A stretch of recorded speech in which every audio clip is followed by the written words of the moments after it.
आप सभी को पाप मोचनी एकादशी की मंगल शुभकामनाएं। भगवान श्री हरि विष्णु और माता लक्ष्मी की कृपा सदैव आप और आपके समस्त परिवार पर बनी रहे। पाप मोचनी एकादशी जो कि चैत्र मास के कृष्ण पक्ष में आती है, इस एकादशी का व्रत धारण करने से पापों से मुक्ति मिल जाती है, दुखों से मुक्ति मिल जाती है, कष्टों से छुटकारा मिल जाता है, भगवान श्री हरि विष्णु की असीम कृपा प्राप्त हो जाती है और जो मनुष्य इस व्रत को धारण करते हैं उनके जीवन में किसी प्रकार का दुख संताप नहीं रह जाता है, हर प्रकार की कामना पूर्ण हो जाती है और मरणोपरांत भगवान श्री हरि विष्णु की असीम कृपा से वैकुंठ लोक की प्राप्ति होती है, मोक्ष की प्राप्ति होती है। पाप मोचनी एकादशी व्रत की कथा। फाल्गुन मास के शुक्ल पक्ष की एकादशी का महात्म्य जानने के बाद अर्जुन ने भगवान श्री कृष्ण से कहा, हे मधुसूदन, आपने फाल्गुन मास के शुक्ल पक्ष की एकादशी अर्थात आमलकी एकादशी के बारे में विस्तार पूर्वक मुझे बतलाया। अब चैत्र मास के कृष्ण पक्ष की एकादशी का क्या नाम है तथा उसकी विधि क्या है, कृपा करके आप मेरी बढ़ती हुई जिज्ञासा को शांत कीजिए। भगवान श्री कृष्ण ने कहा, हे अर्जुन, चैत्र मास के कृष्ण पक्ष की एकादशी को पाप मोचनी एकादशी के नाम से जाना जाता है। एक बार की बात है, पृथ्वीपति राजा मानधाता ने लोमश ऋषि से यही प्रश्न किया था जो तुमने मुझसे किया है। अतः जो कुछ भी ऋषि लोमश ने राजा मानधाता को बतलाया वही मैं तुमसे कह रहा हूं, तुम ध्यान पूर्वक सुनो। राजा मानधाता ने धर्म के गुह्यतम रहस्यों के ज्ञाता महर्षि लोमश से पूछा, हे ऋषि श्रेष्ठ, मनुष्य के पापों का मोचन किस प्रकार संभव है? कृपा कर कोई ऐसा सरल उपाय बताएं जिससे सभी को सहज ही पापों से छुटकारा मिल जाए। तब महर्षि लोमश ने कहा, हे नृपति, चैत्र मास के कृष्ण पक्ष की एकादशी का नाम पापमोचनी एकादशी है। उसके व्रत के प्रभाव से मनुष्यों के अनेकों पाप नष्ट हो जाते हैं। मैं तुम्हें इस व्रत की कथा सुनाता हूं, तुम ध्यान पूर्वक श्रवण करो। प्राचीन समय की बात है, चैत्र रथ नामक एक वन था। उसमें अप्सराएं किन्नरों के साथ विहार किया करती थी। वहां सदैव वसंत का मौसम रहा करता था, अर्थात उस जगह सदा नाना प्रकार के पुष्प खिले रहते थे। कभी गंधर्व कन्याएं विहार करती थी तो कभी देवेंद्र अन्य देवताओं के साथ क्रीड़ा किया करते थे। उसी वन में मेधावी नाम के एक ऋषि भी तपस्या में लीन रहते थे। मेधावी ऋषि भगवान शिव के भक्त थे। एक दिन मंजुघोषा नामक एक अप्सरा ने उनको मोहित कर उनकी निकटता का लाभ उठाने की चेष्टा की और इसके लिए वह कुछ दूरी पर बैठकर वीणा बजाकर मधुर स्वर में गाने लगी। उसी समय शिव भक्त महर्षि मेधावी को कामदेव भी जीतने का प्रयास करने लगे। कामदेव ने उस सुंदर अप्सरा के भ्रू अर्थात भौहों का धनुष बनाया, कटाक्ष को उसकी प्रत्यंचा बनाई और उसके नेत्रों को मंजुघोषा अप्सरा का सेनापति बनाया। इस तरह कामदेव अपने शत्रु भक्त को जीतने को तैयार हुआ। उस समय महर्षि मेधावी भी युवावस्था में थे और काफी हृष्ट पुष्ट थे। उन्होंने यज्ञोपवीत तथा दंड धारण कर रखा था और वे दूसरे कामदेव के समान प्रतीत हो रहे थे। उस मुनि को देखकर कामदेव के वश में हुई मंजुघोषा ने धीरे धीरे मधुर वाणी से वीणा पर गायन शुरू किया तो महर्षि मेधावी भी मंजुघोषा के मधुर गाने पर तथा उसके सौंदर्य पर मोहित हो गए। वह अप्सरा मेधावी मुनि को कामदेव से पीड़ित जानकर उनसे आलिंगन करने लगी।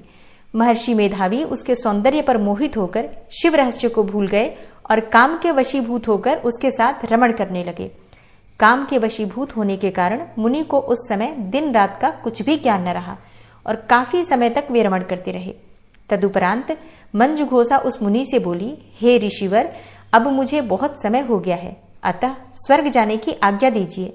अप्सरा की बात सुनकर ऋषि ने कहा, हे मोहिनी, संध्या को तो आई हो, प्रातःकाल होने पर चली जाना। ऋषि के ऐसे वचनों को सुनकर अप्सरा उनके साथ रमण करने लगी।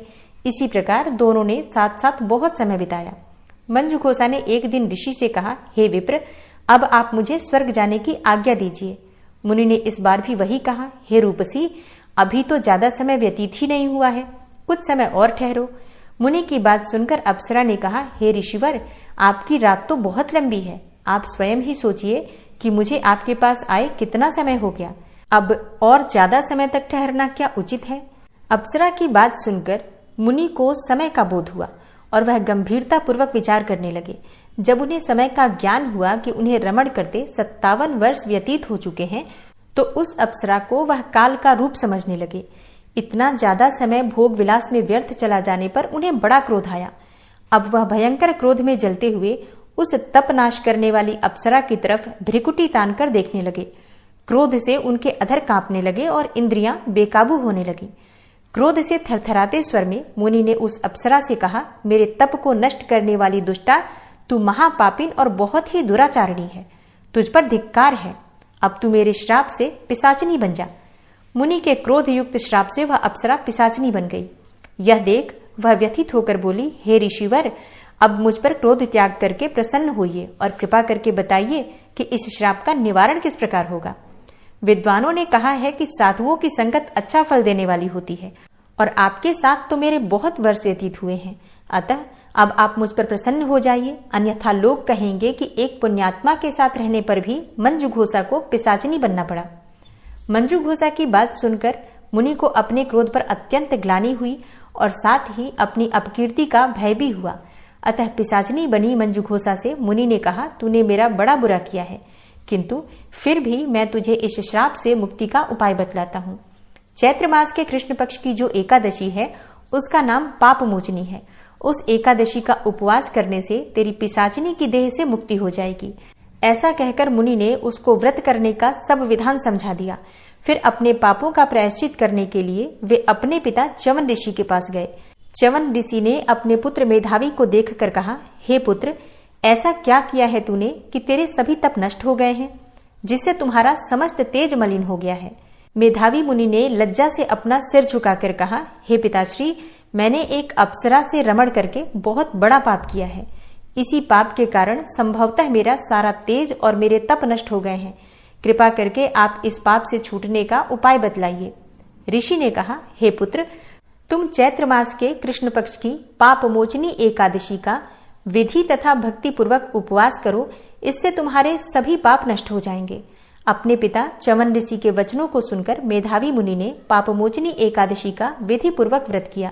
उसके प्रभाव से उनके सभी पाप नष्ट हो गए। मंजू घोषा अप्सरा भी पापमोचनी एकादशी का उपवास करने से पिशाचनी की देह से छूट गई और पुनः अपना सुंदर रूप धारण करके स्वर्गलोक चली गई।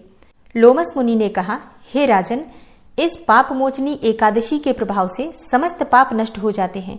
इस एकादशी की कथा के श्रवण और पठन से 1000 गोदान का फल प्राप्त होता है। इस उपवास के करने से ब्रह्म हत्या करने वाले, स्वर्ण चुराने वाले, मद्यपान करने वाले, अगम्यागमन करने वाले आदि भयंकर पाप भी नष्ट हो जाते हैं और अंत में स्वर्गलोक की प्राप्ति होती है। और अब जानते हैं कि एकादशी तिथि कब प्रारंभ हो रही है, कब समाप्त हो रही है और व्रत हमें कब धारण करना है। देखिए, चैत्र मास के कृष्ण पक्ष की एकादशी तिथि प्रारंभ हो रही है 25 मार्च को सुबह 5:05 पर और इसका समापन होगा 26 मार्च को सुबह 3:45 पर। एकादशी का व्रत हमेशा सूर्योदय काल में ही धारण किया जाता है। ऐसे में 25 मार्च 2025 को एकादशी का व्रत हम धारण कर रहे हैं। ठीक है, मतलब 2 दिनों की एकादशी नहीं है, सिर्फ एक ही दिन एकादशी है 25 मार्च को, और इसी दिन एकादशी का व्रत हम धारण करेंगे। अब कई ऐसे संप्रदाय हैं जहां पर 26 मार्च को एकादशी मनाई जाएगी, लेकिन देखिए 26 मार्च को एकादशी नहीं है, द्वादशी है, क्योंकि 26 मार्च को सूर्योदय होने से पहले मतलब ब्रह्म मुहूर्त में ही एकादशी समाप्त हो जाएगी। इसके अलावा 25 मार्च को जो एकादशी का व्रत है वो दशमी युक्त भी नहीं है, मतलब शुद्ध एकादशी है। आप इस व्रत को धारण कर सकते हैं। ठीक है, तो 25 मार्च को एकादशी का व्रत हम धारण करेंगे, 26 मार्च को एकादशी व्रत का पारण करेंगे। लेकिन हाँ, अगर आप किसी ऐसे संप्रदाय से जुड़े हुए हैं जो कि 26 मार्च को एकादशी कर रहे हैं और आप उनके साथ 26 मार्च को करना चाहते हैं तो बिल्कुल कर सकते हैं, लेकिन एकादशी का व्रत 25 मार्च को ही माना जाएगा। ठीक है, 26 मार्च को व्यंजुली द्वादशी है, तो आप लोग इस बात का ध्यान रखिए। अगर आप एकादशी का व्रत कर रहे हैं तो 25 मार्च को एकादशी का व्रत कीजिए और 26 मार्च को एकादशी व्रत का पारण। ठीक है, और अब जानते हैं कि एकादशी व्रत के पारण का शुभ मुहूर्त क्या होगा।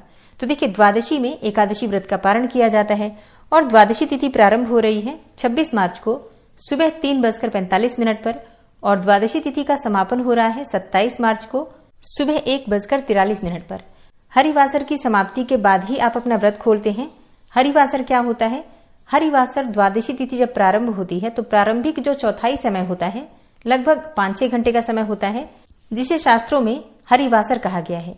हरिवासर में एकादशी व्रत नहीं खोलना चाहिए, व्रत का पारण नहीं करना चाहिए, ऐसा शास्त्रों में कहा गया है कि इस समय में अगर व्रत खोलते हैं तो पाप के भागी होते हैं, तो इस बात का ध्यान रखना है। तो अब आपको व्रत खोलने का शुभ मुहूर्त क्या होगा? सुबह 9:14 से सुबह 10:56 तक आप अपना व्रत खोल सकते हैं।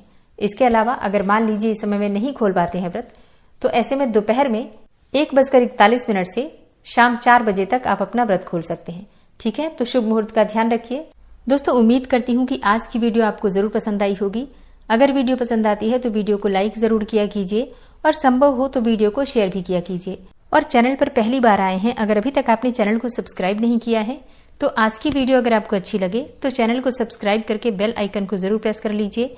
इससे ये होगा कि इस चैनल पर जो नई वीडियो अपलोड होंगी उनकी नोटिफिकेशन आपको सही समय पर प्राप्त होगी। मिलती हूँ मैं आपसे अगली वीडियो में, तब तक के लिए जय श्री राधे।